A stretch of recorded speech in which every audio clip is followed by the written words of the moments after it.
Muy buenos días, chicos. Espero que estén muy bien. Vamos a comenzar. Ya estamos, insisto, en la recta final. Nada más me gustaría recordarles, este fin de semana, por favor, no olviden que es muy importante que presenten su examen parcial. Y de hecho, este examen lo van a poder visualizar en Classroom, más o menos a partir de las 9 de la mañana.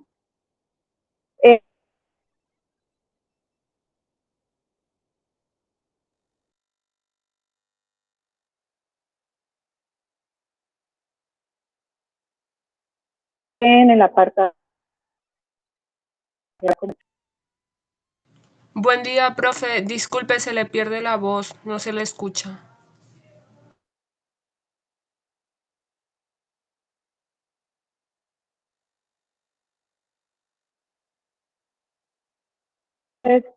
Les comento que se planteó de esta forma porque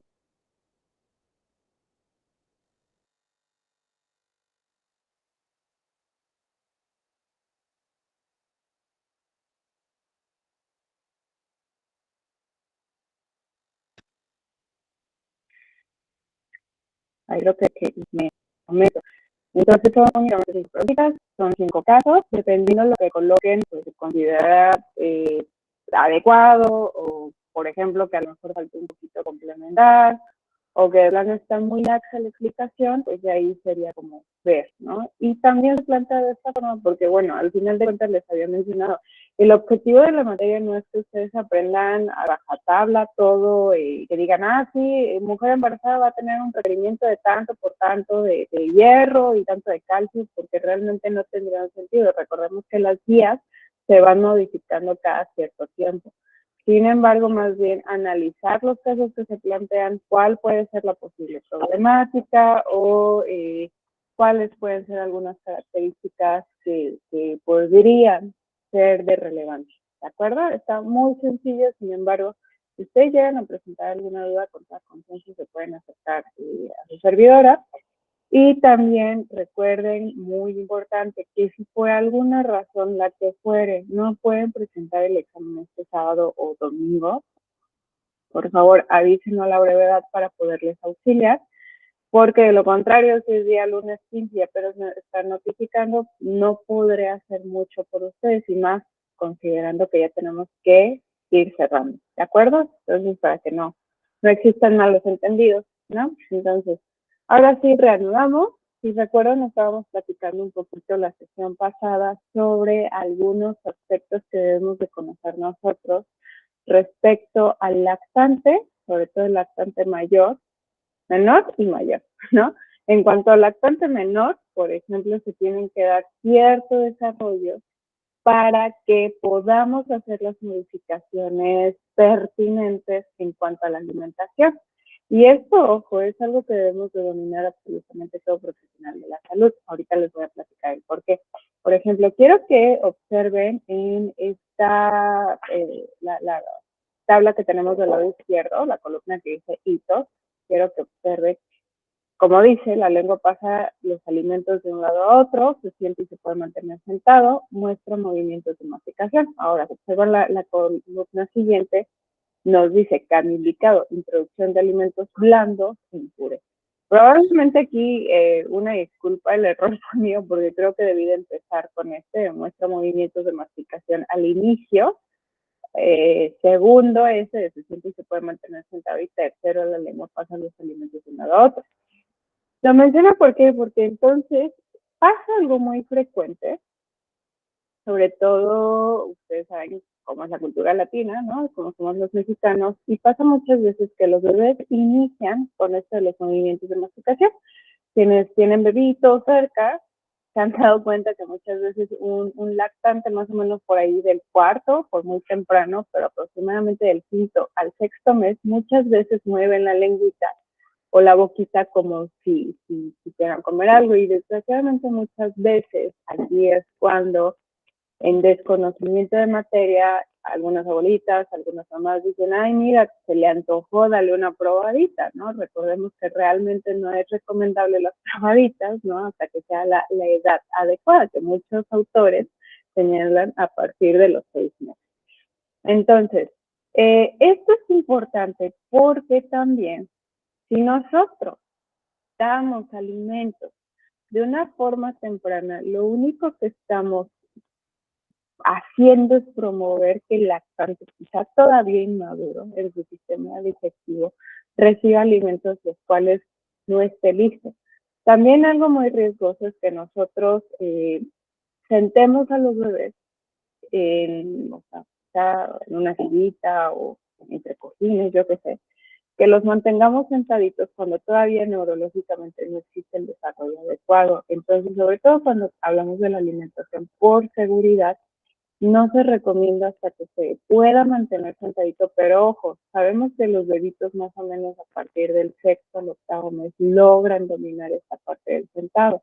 No me refiero a que esté sentadito como nosotros, ¿no? Todos erguidos y bien sostenidos. Muchas veces se deben de mantener sentaditos sin que la cabecita se vaya hacia el frente o hacia atrás.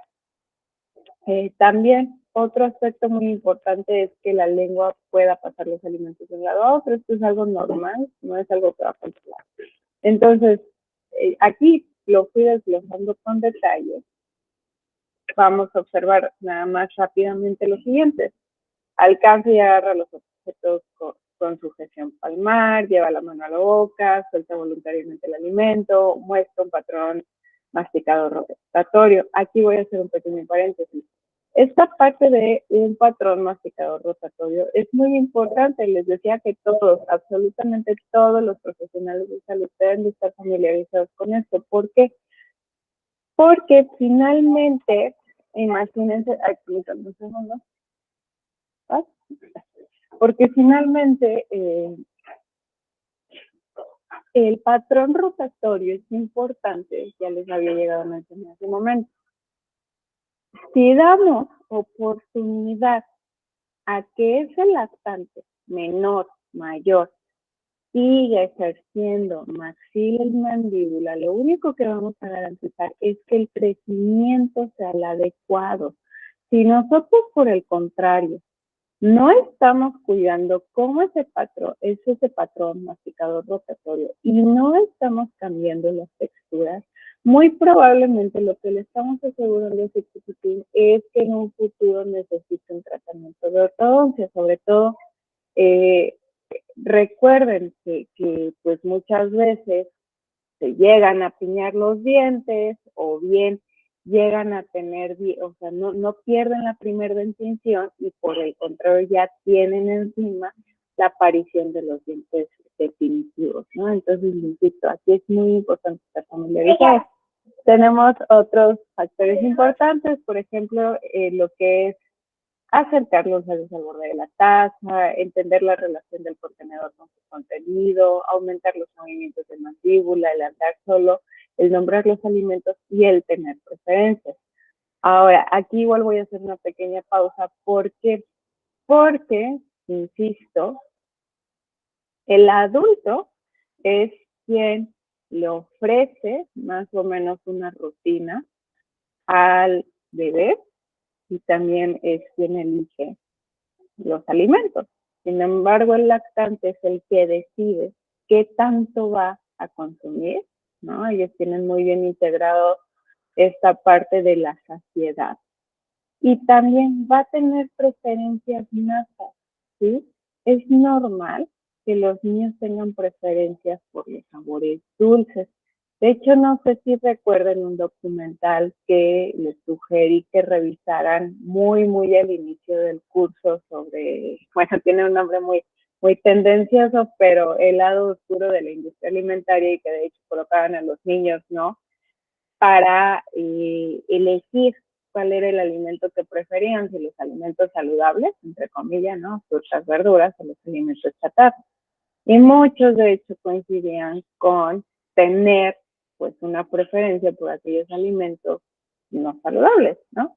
Y esto va en virtud de cómo perciben ellos el sabor. Normalmente cuando somos chiquititos tenemos más preferencia por los alimentos dulces, ¿no? Es algo perfectamente normal. Sin embargo, ojo, una cosa es tener preferencia por sabores dulces. Y otra cosa es que nosotros, como facilitadores, únicamente estemos dando alimentos que son dulces, ¿no? Entonces es algo que debemos estar cuidando todo el tiempo. ¿Qué tipo de alimento estamos dando? Y también, ojo, para que no lo vayan a considerar aquí como seguirle dando un estigma a los alimentos. También hay que enseñar pues el cómo nos relacionamos con la comida, ¿no? Simplemente el no decir, ay, esto es pura chatarra, esto es pura basura, ¿no? Sino el decir, mire, este alimento probablemente no es el mejor para tu salud, por esta ocasión lo estamos consumiendo, no, yo qué sé, ¿no? Ahí cada quien lo maneja de una forma diferente. Todos tenemos un patrón de alimentación diferente, ¿no? Yo creo que aquí la mayoría de hecho va a coincidir que lo habitual es que fines de semana o los días que descansan son los días que tienden a comer pues más alimentos que no cocinan ustedes, alimentos, digámoslo así, grasosones o dulcesones, y es algo completamente entendible, ¿no? También yo creo que aquí la mayoría trata de hacer su mejor esfuerzo durante la semana, de comer lo más balanceado posible. Entonces, este tipo de cuestiones, pues es importante que los aprendamos sin un sesgo, ¿no? De decir, esto te va a matar y esto no, ya lo hemos estado observando, al final de cuentas, contienen nutrimentos, sí hay mejores nutrimentos que otros, mejor en el sentido de que va a tener un impacto más positivo en la salud respecto a otros. Y esto se complementa con otras partes, otras cuestiones que quizá no hemos mencionado, pero también tiene mucho que ver la actividad física, cuando hablábamos del gasto energético total, perdón, también tiene que ver mucho con la frecuencia, y quizá no lo hemos visto desde esta perspectiva, pero en el área de farmacología ustedes lo ven un poquito más técnico, ¿no? Recordemos esta cuestión de la relación dosis-respuesta. Los alimentos no cambia este enfoque, al final de cuentas van a aportar nutrimentos, pero los nutrimentos los podemos ver como agentes ajenos al cuerpo, ¿no? Entonces, continuando con esta parte, bueno, antes me voy a regresar un poquito.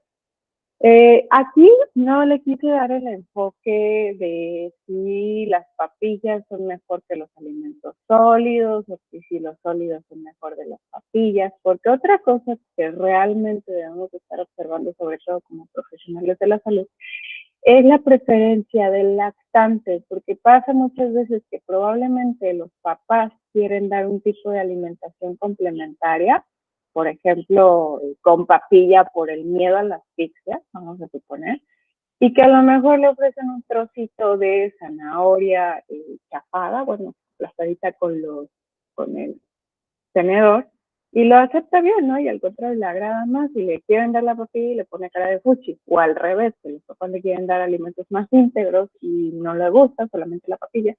Entonces son cuestiones que debemos estar cuidando todo el tiempo, pero insisto, tener presentes los hitos para entonces poder actuar, ¿no? Entonces, ahora sí, continuamos. En cuanto al lactante mayor, recuerden que los nutrimentos son muy importantes. Lo que quiero destacar aquí es que quiero que miren en la tabla para lo que es la cantidad de fibra, lo sugerido para niños de 1 a 3 años es la cantidad de 19 gramos. Y es sorprendente cómo actualmente no logramos cubrir estos requerimientos diarios, ¿sí? Pues la cosa se pone crítica en el sentido de decir, pues sí, cada vez ya nos estamos volviendo como más dependientes de alimentos que no nos están dando fibra y otros beneficios, ¿no? Pero esto impacta, ¿por qué? Porque recuerden, dentro del tubo digestivo tenemos la famosísima microbiota, y de hecho el tipo de alimento que nosotros vemos a nuestro organismo va a impactar directamente en el tipo de microbiota que tenemos. Por ahí, por ejemplo, si ustedes se ponen de ocio en YouTube a ver diferentes videos, múltiples autores les van a mencionar a los firmicutes y a los bacteroidetes. Entonces se ha observado que, por ejemplo, alimentaciones ricas en fibra, en alimentos vegetales, favorecen la proliferación de bacteroidetes y confieren un efecto protector, versus firmicutes, que también están presentes, no vayan a pensar que únicamente cuando hablamos de dietas en poco equilibrio, no. También los firmicutes están presentes. Sin embargo, cuando nosotros damos dietas con más azúcares, con más grasitas saturadas, crecen o son mayores en proporción, y entonces se rompe ese equilibrio y favorecen la aparición de ciertas enfermedades. Ahorita muy probablemente me estoy viendo corta, porque la verdad es que existen múltiples colonias en lo que es el tubo digestivo, no únicamente hablando de bacterias, también existen virus, también existen protozoarios que son normales, son comensales. Recuerden que existe una relación de comensalismo, ¿no? Entonces, desde los primeros años ya estamos ahí dando nosotros los sustratos. Dentro de lo que es infancia, pasa algo muy interesante respecto al crecimiento, ¿no? Porque lo que platicábamos es que durante los primeros años de vida, sobre todo los 2 primeros años de vida, lo normal es que los niños van creciendo, pero sí locamente, ¿no? No te das abasto con la ropita.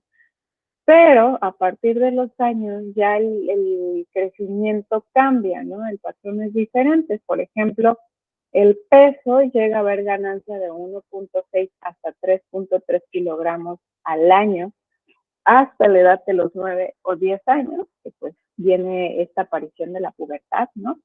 Y también de la talla, pues pueden llegar a crecer de 5 a 9 centímetros al año. Y pues pasa algo muy interesante que ustedes deben de estar muy familiarizados, el estirón, ¿no? Yo creo que todos, absolutamente todos los que estamos aquí escuchando, nos ha pasado que de chiquitos nos enfermábamos, nos daba una gripa, una diarrea y nos decía nuestra mamá, nuestra tía, nuestra abuelita, ay, no te preocupes, Nichito, vas a crecer, vas a dar un estirón. ¿Esto por qué pasa? De formas, el crecimiento nunca es lineal, o sea, no puedo decir, miren, existe esta regla de fulanito autor que dice que los niños van a crecer 0.1 centímetros cada 3 días, ¿no? O sea, desgraciadamente no ocurre de esta forma. Entonces, cuando cae en enfermedad un individuo durante los años de la infancia, el cuerpo va a centrar toda la energía y todos los recursos en recuperarse de esta enfermedad, obviamente. Entonces, para el momento en que he superado ese evento, lo que va a hacer es tratar de recuperar la velocidad del crecimiento, no solo en altura, sino también en peso. Entonces, por esta cuestión, se conoce como un crecimiento de recuperación, se dice que da el estirón. Y no es que en efecto haya crecido más, lo que ocurrió es que el cuerpo, en aras de recuperar el patrón de crecimiento, pues le tuvo que meter turbo, básicamente. Entonces, recordemos que tenemos gráficas diferentes. Tenemos las gráficas de la OMS y tenemos las gráficas de la CDC. Normalmente las gráficas que son desde el nacimiento hasta los 24 meses de edad se basan en las mediciones de la longitud y del peso sin ropa, obviamente con el pañuelito, ¿no? Pero lo menciono porque también ustedes, por ejemplo, cuando estén evaluando pequeñines o echen mucho ojito a cómo están los doctores, los nutriólogos, incluso servidores, pues el profesional de salud que sea, observen mucho para que puedan hacer la corrección, ¿no? Mira, probablemente, vamos a suponer algo, ahorita no es probable, pero supongamos que estamos en pleno diciembre y miden al niño todo enchamarrado, ¿no? Hasta con 3 suéter y el gorrito, ¿no? Y los calcetines y las botitas, ¿no? Lo normal es que retiremos, ¿no? Todo este sobrante, retiramos el gorrito, probablemente, obviamente lo vamos a dejar ahí estirito, nos vamos a desnudar por el frío, pero lo trataremos de hacer en medida de lo posible con la menor cantidad de prendas posibles, sobre todo para que no vayan a tener ahí un impacto en la medición. Ahora, las gráficas entre los 2 y los 20 años de edad se basan en la estatura y el peso con ropa ligera y sin calzado. Y ojo aquí, el hecho, recuerden que las gráficas normalmente representan los percentiles o también se puede, perdón, mencionar como desviaciones estándar, ¿no? O sea, qué tantas desviaciones estándar está o un score Z. Lo normal es que sean percentiles, siendo muy honesto. Ahora, hay que ser muy críticos y hay que saber a lo que se refiere con esta cuestión del percentil, ¿sale? Ahorita van a ver por qué se los menciono. Supongan, bueno, en esencia, les platico un poquito aquí esta parte un poco ñoña, técnica, pero que de verdad a veces es sorprendente cómo olvidamos estos detalles y podemos meter miedo a los papás, a las mamás.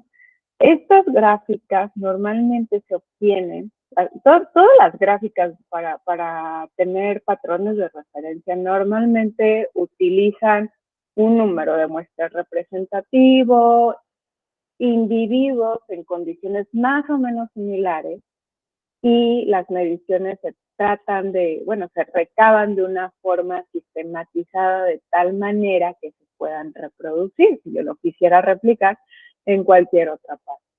Entonces, se analiza toda la información obtenida y se arman justamente estas gráficas, estas tablas de datos que nos dicen, bueno, ya con base a esta medición grandotota que yo hice, si el individuo que tú evalúas se encuentra en X dato, probablemente va a encontrar, o sea, pues, quiere decir esto, ¿no? Que, por ejemplo, el percentil 50.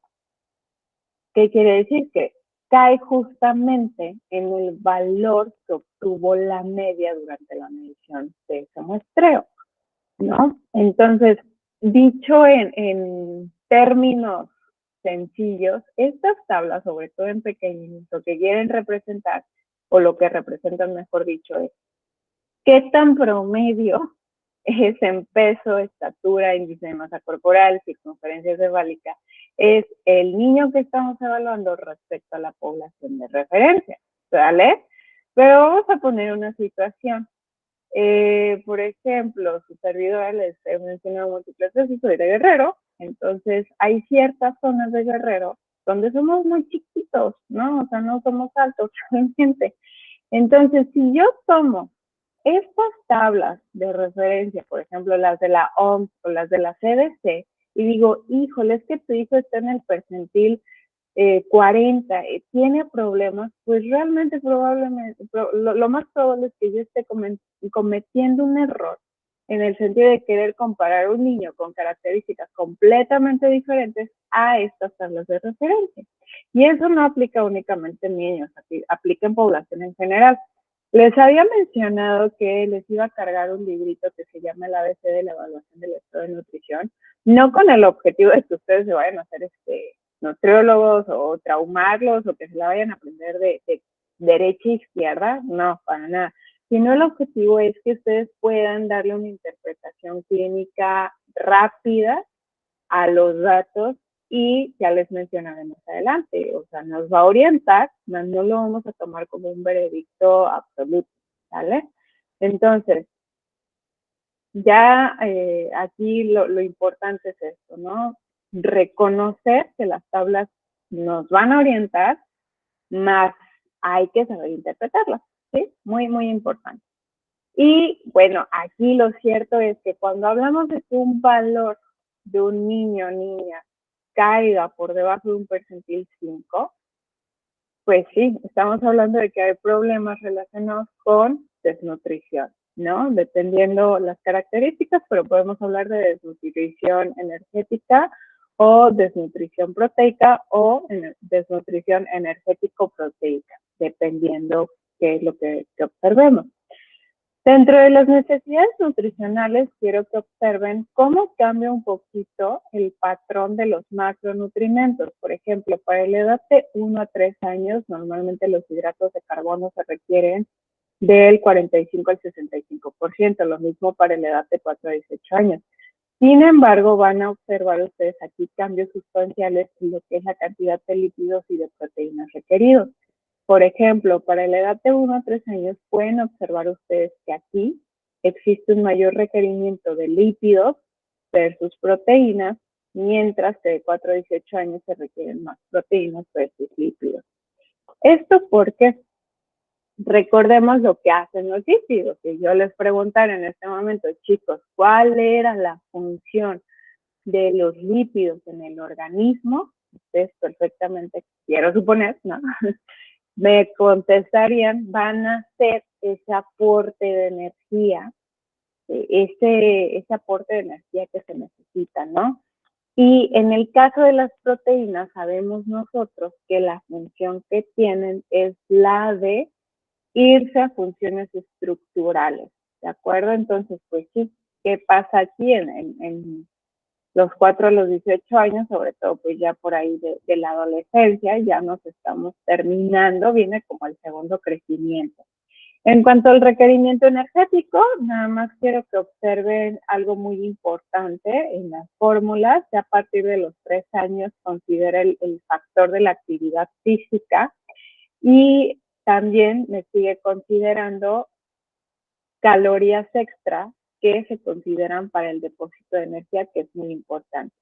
Ahora, en cuanto al adolescente, aquí me enfoqué un poquito más en la parte de los cambios psicológicos, porque es una época o una parte del ciclo vital muy vulnerable y aquí mi intención principalmente es decirles, ¿no? Con todo el cariño y el respeto, por favor, respetemos a los adolescentes, cuidemos de sus adolescencias, porque el día de mañana van a ser adultos y van a ser, pues, quién sabe, ya cuando nosotros estemos todos grandes, ¿no? Van a ser quienes nos den atención, ¿no? Entonces, en la parte psicológica, el adolescente se encuentra muy vulnerado, sobre todo yo aquí platicándoselo desde ese enfoque nutricional, lo que se ha observado y lo que se conoce, pues, empezando por lo que se conoce, existe una preocupación muy grande por el tamaño corporal, la forma y la imagen. Empieza esta parte de los constructos que se tienen en cuanto al cómo se deberían de ver, cómo deberían de actuar. Y ahorita, desgraciadamente, múltiples autores están encontrando el impacto negativo de las redes sociales en este aspecto. ¿Sí? Entonces, les mencionaba de que cuidemos nuestras adolescencias, que al final de cuentas, nosotros debemos de ser conscientes de nuestros propios sesgos para poder orientar a los adolescentes, ¿no? Entonces, aquí los invito mucho, mucho, mucho al ejercicio de la autorreflexión, que vayan por ahí hace unos años, ¿no? En todas estas ocasiones en donde vinieron situaciones que les pudieron haber causado un estigma, ¿no? Las veces que les pudieron haber dicho que estaban muy pasados de peso o que estaban muy enclenques, ¿no? O que estaban muy planos, o sea, todo ese tipo de comentarios al final de cuentas quedan marcados y nosotros muchas veces quedamos como perpetuadores de esto, ¿no? Entonces, sobre todo en los servidores de salud, hay que trabajar, ¿no? Hablando un poquito por la parte de la salud pues, emocional, la salud psicológica. Vienen más cambios, por ejemplo, como, bueno, múltiples, ¿no? Viene el desafío, sobre todo a la parte adulta, y también a nosotros los profesionales de salud, ¿no? Como tú que sabes, médico, enfermero, nutriólogo, ay, ni sabes nada, ¿no? También viene la influencia por su círculo social, aparte de no me dejan mentir, cómo se tratan de vestir igual, peinar igual y todo esto. Tratan de buscar su independencia social, emocional y financiera. Sin embargo, saben que no son, o la mayoría no lo logran 100% porque siguen siendo parte de una familia o de un entorno. Sin embargo, ya empiezan a tomar decisiones relacionadas a la ingesta de alimentos y bebidas. Y aquí es algo muy importante, que si no trabajamos la orientación alimentaria desde un inicio, naturalmente las elecciones que se toman aquí pueden no ser las más adecuadas. Ahora, también un aspecto importante, bebidas. También cuando hablamos de bebidas, pasa muchas veces que durante esta etapa muchos jóvenes tienen su primer acercamiento al alcohol. Entonces también debemos de cuidar las adolescencias en ese sentido. Viene también un desarrollo cognitivo, o sea, ya empieza un razonamiento abstracto, todavía no lleguen a mucho, pero ya pueden empezar a ser menos egocentristas, ya pueden tener acciones más altruistas y también viene una orientación del futuro desarrollada. Sin embargo, sabemos todos que no es al 100, ¿no? ¿Cuántas veces nuestra mamá, nuestro papá, nuestro tío, nuestro abuelo nos dijo, bueno, es que tú no piensas, ¿no? Es que no estás viendo las complicaciones. Pues no, obviamente no, en esta edad todavía no se da, pero inicia. Y también aquí hay una triste realidad, es que muchos jóvenes también pueden empezar a buscar empleo. Desgraciadamente vienen temas que van relacionados con esta parte del trabajo, incluso en algunos casos desde el trabajo en etapas infantiles, ¿no? Sabemos que la ley normalmente ampara a un trabajador, o mejor dicho, ya considera a un individuo como trabajador, llamémosle así, a partir de los 16 años, ¿no? Y hay jóvenes que desean. Vienen también el desarrollo de valores, creencias que van a ser las guías de las decisiones morales, éticas y sanitarias. Entonces, aquí hay que orientarlos muchísimo. Aquí tenemos la escala de Tanner en niños y en niñas, que probablemente ustedes ya las conocen. Aquí el objetivo no es como que ustedes se lo aprendan de pe a pi, el derecho y el revés, sino recordemos algo muy importante. Yo se los voy a mencionar en este aspecto, la parte de la nutrición. Si yo tengo deficiencia nutricional de algún elemento, naturalmente no voy a poder hablar de eso. Les voy a poner un ejemplo muy evidente. Si yo tengo deficiencia severa de yodo, ¿de dónde va a sacar mi glándula tiroides lo necesario para producir sus valiosas hormonas? La tiroxina y la triiodotironina, que sabemos que tienen un papel muy importante incluso para lo que es el crecimiento y desarrollo, ¿no? Entonces, ¿de dónde? En esta función que hablamos de la maduración sexual, pues ¿de dónde va a salir? ¿No? Entonces, cuando ustedes estén ante un adolescente que a lo mejor trae algo de retraso, pregúntense cómo está el ambiente nutricional que probablemente está impactando aquí. Ojo, no hay que ser nutriocentristas, ¿no? O sea, puede ser por muchas otras causas, pero una de las cosas que se deben de preguntar es eso. Ahora, en cuanto a las características del crecimiento, recordemos que los 2 primeros años de vida y en esta etapa el crecimiento es a 1000 por hora. Normalmente los adolescentes van a ganar el 20% de su estatura adulta durante la pubertad, y es cierto, ¿no? Y de hecho aquí pasa algo muy interesante, que me voy al último punto. La mayoría de las chicas, una vez que viene la menarquia, no van a aumentar más de 5 a 7.5 centímetros después. Sí, triste realidad. De hecho, sobre todo aquí las chicas que estén presentes, echen por ahí coco, acuérdense de cuando tuvieron su primera menstruación, qué tanto me llegaron a crecer después de esa menarquia, ¿no? O sea, realmente ya no pueden decir, sí, a lo mejor sí crecí 5, pero ya ahí me quedé, ¿no? Depende también de otros factores, pero más o menos es algo que ocurre en la generalidad de los adolescentes. Lo que ocurre también aquí en el crecimiento es algo muy importante en 2 sentidos. Echen memoria, y cuando ustedes eran adolescentes, ¿cómo se veían? Como todos suavecitos, como más, con más adiposidad. Y esto es algo perfectamente normal porque durante esta etapa tenemos un crecimiento muy acelerado. Por un lado, la masa muscular crece mucho, sobre todo aquí es cuando alcanzamos los picos máximos de masa muscular, sobre todo las mujeres alrededor de los 16.5 años es cuando más masa muscular tenemos, ¿sale? Pero también alcanzamos un crecimiento muy rápido del tejido adiposo. ¿Por qué? Porque recuerden que este es un tejido endocrino muy importante y que también va a intervenir en otras funciones, por ejemplo, su relación con el sistema endocrino y lo que es el desarrollo sexual, igual con los varones. Entonces, por esta razón, muchas veces algunos indicadores e índices nutricios no se contemplan durante la adolescencia por los cambios propios, ¿no?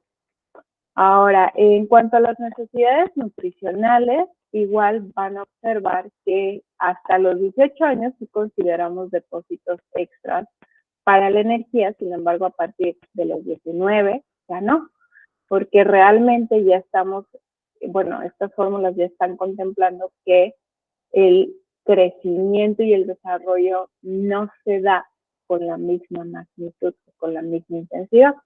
Puede haber personas que todavía poco después, hasta los 21 años, siguen creciendo, pero ya es lo menos, ¿no? Ya es la menor cantidad de individuos. En cuanto a la parte de las proteínas, aquí quiero que observen que se semejan más a los requerimientos que tenemos de adultos. Sin embargo, esto dependerá de las características del individuo. Igual la parte de los hidratos de carbono tenemos un mínimo sugerido, 130 gramos por día. Fibra, ya se recomiendan las cantidades que normalmente se recomiendan durante la etapa adulta. Y en lípidos, pues lo ideal es no exceder el 35% del volumen energético total. Sobre todo, ¿por qué? Porque pues ya empezamos a observar ciertas anomalías en la salud. Por ejemplo, ya empezamos a observar que en etapas más tempranas se da una resistencia a la insulina, ¿no? Entonces, si aparte nosotros agregamos un excedente de lípidos, sobre todo grasas saturadas, probablemente el efecto cardiovascular sea deleterio. Entonces, ahí debemos estar muy pendientes. En cuanto a los requerimientos en varones, aquí voy a ser muy breve, nada más quiero que observen algo muy importante porque ya ustedes con calma lo van a revisar, pero quiero que observen en el caso de hierro, ¿sale? Varones de los 9 a los 13 y de los 14 a los 18 años pasamos de 8 a 11 miligramos. Observen lo que pasa en mujeres.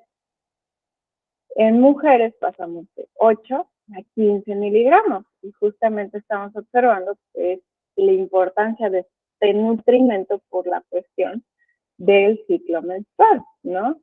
Y no solo hablando de hierro, también aquí podemos destacar la vitamina B9, la vitamina B12, ¿no? Que están muy relacionados, pero no lo pasen por alto, sobre todo cuando tengan pacientes adolescentes. Pregúntense cómo está ese ambiente nutricional. ¿Estamos ante un paciente en riesgo de anemia o no? Y recuerden ahí las fuentes de hierro, ¿no? Tenemos fuentes de hierro vegetales que el único detallito es que a veces no puede ser tan biodisponible versus las fuentes animales.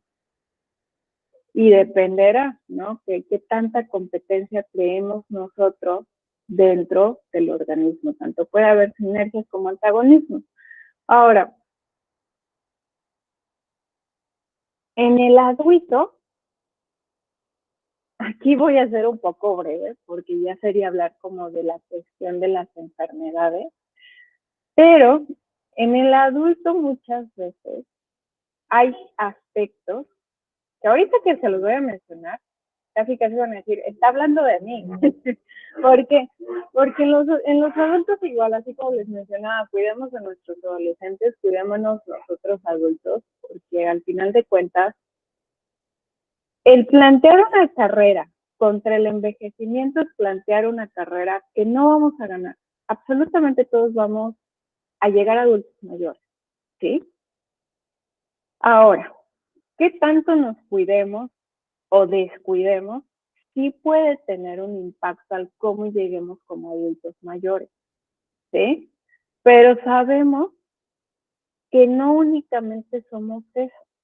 también somos el reflejo de nuestras relaciones sociales, relaciones de pareja, la relación con nosotros mismos, también nuestro sistema de creencias. O sea, hay muchísimas cosas que podemos mencionar en torno al ser humano y que son muy bonitas y que es importante la adultez plantearse reflexiones y sobre todo hacer trabajo de introspección, porque no únicamente la salud es el pilar, sino estaríamos siendo salutistas, ¿vale? Pero de lo que sí es un tangible, de lo que sí es algo objetivo, que sí podemos medir, que sí podemos vigilar y cuidar, es el siguiente. La madurez química, este término tan bonito y tan rimbombante, simplemente hace la alusión a que a partir de la tercera década de vida, nosotros, si no cambia nuestro entorno, o sea, si no viene una tercera guerra mundial, toco madera, ¿no? Diosito nos proteja, pero si no viene algún cambio circunstancial en nuestro estilo de vida, nuestra masa muscular y nuestro tejido adiposo y nuestra densidad mineral, o sea, van a ser relativamente constantes. Si bien la sarcopenia, es decir, la pérdida de masa muscular, empieza a partir de los 25 años, no tiene una velocidad tan acentuada, insisto, hablándolo desde una normalidad, ¿no? Entonces, esto es algo positivo, sobre todo para aquellas personas que llegaron, digámoslo de esta forma, relativamente bien, relativamente en un peso recomendado, en una cantidad de tejido adiposo recomendado. Esto es bueno. ¿Por qué?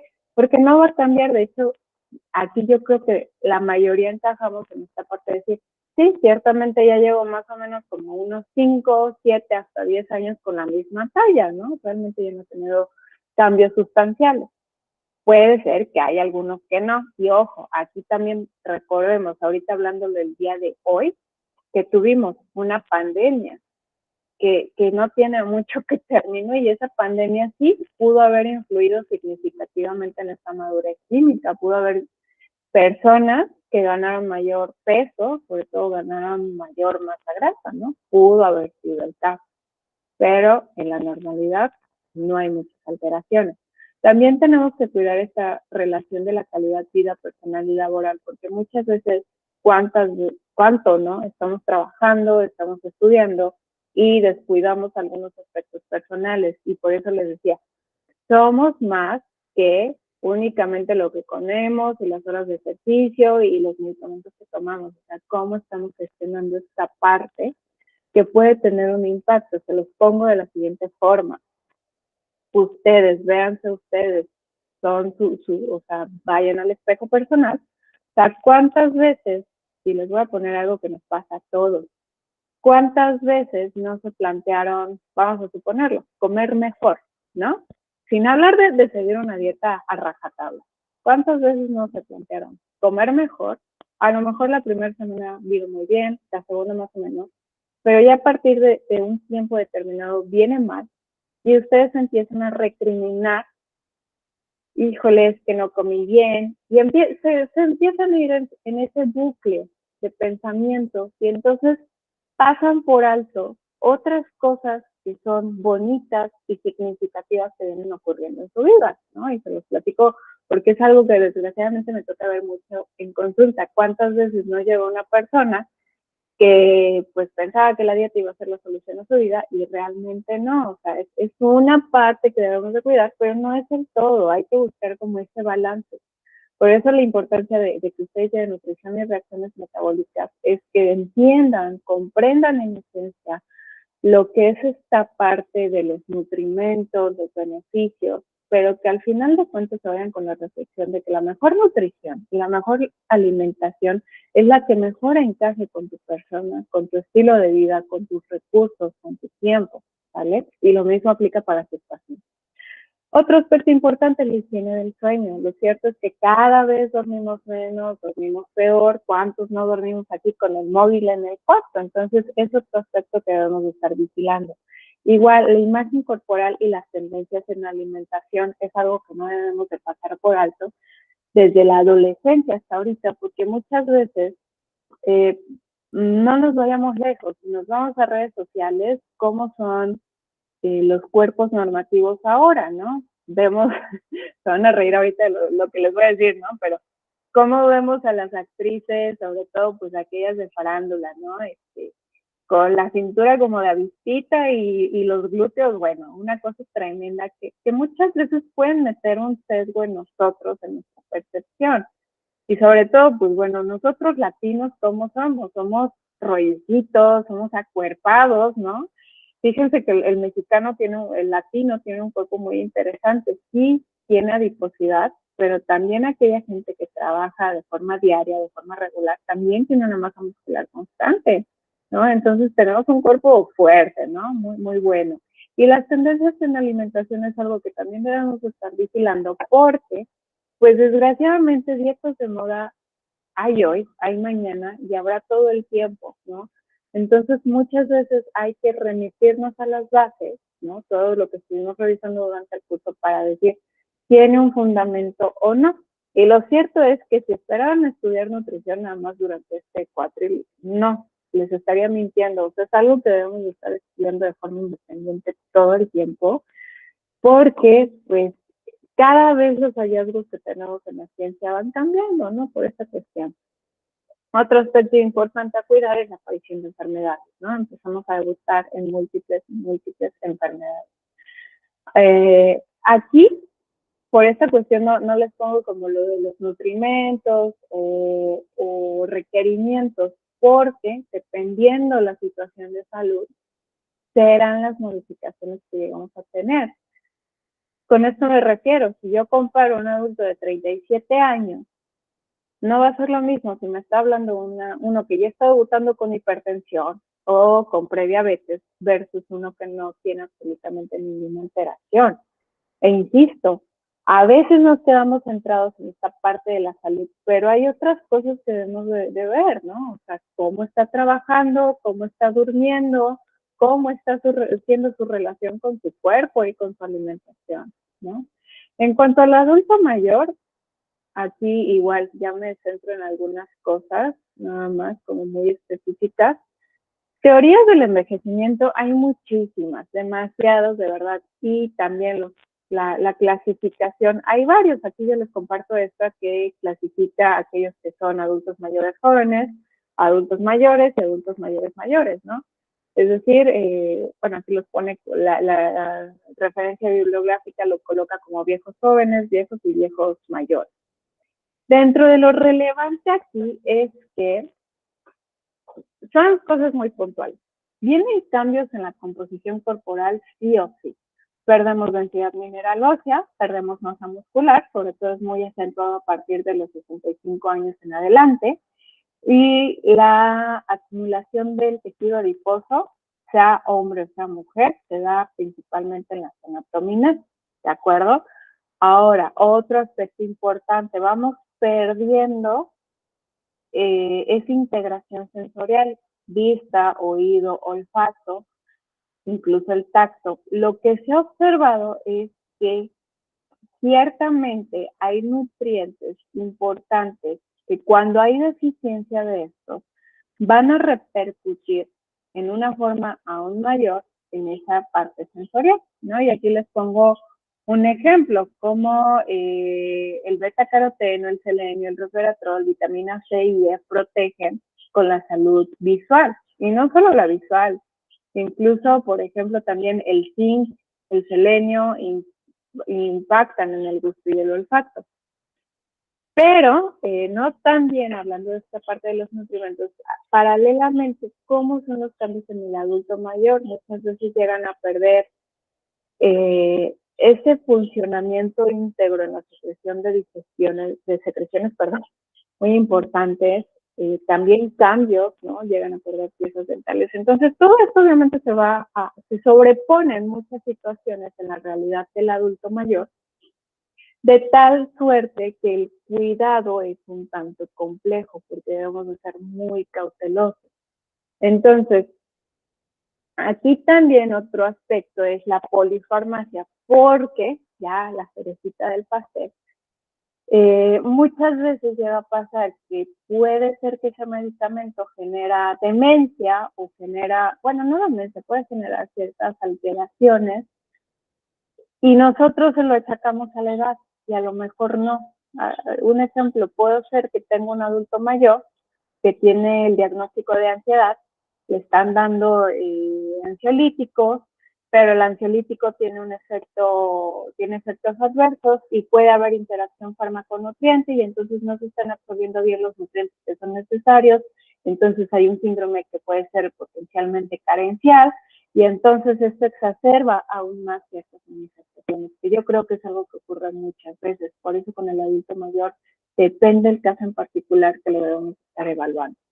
Y también pues vienen muchas veces alteraciones del estado del ánimo, sobre todo en aquellos adultos que están solos, ¿no? Entonces, aquí el cuidado del adulto mayor es importante plantearlo desde también esa parte que les decía, lo no tangible, la calidad de las relaciones. En cuanto a las necesidades nutricionales, aquí les puse, van a decir, ay, ¿por qué lo puse tan chiquito? Bueno, realmente es que, insisto, les compartiré la tabla por rango de edad de los nutrimentos que deben de estar cuidando, e insisto, no hay que centrarnos únicamente en esto. Ok, chicos, entonces, hasta aquí, afortunadamente, pues ya llegamos al fin de esta unidad, fue un poquito larga, sin embargo, espero que sobre todo, pues lo vayan como reflexionando, ¿no? Entonces, insisto, no se les olvide este fin de semana, 13, 14 su examen, son únicamente 5 preguntas, análisis de caso, se califica con base al criterio si está muy bien explicado o como que quedó muy laxa la pregunta, sin embargo, si tienen dudas, estoy a su entera disposición. ¿De acuerdo? No se llevan tarea, nos vemos la siguiente semana, ya es la última clase, entonces traten de estar presentes, yo sé que ya nos queremos ir de vacaciones, pero vamos a tratar de hacerlo pues ameno, ¿de acuerdo? Entonces, nos vemos, cuídense muchísimo. Muchas gracias, profesora. Gracias, profesora, hasta luego.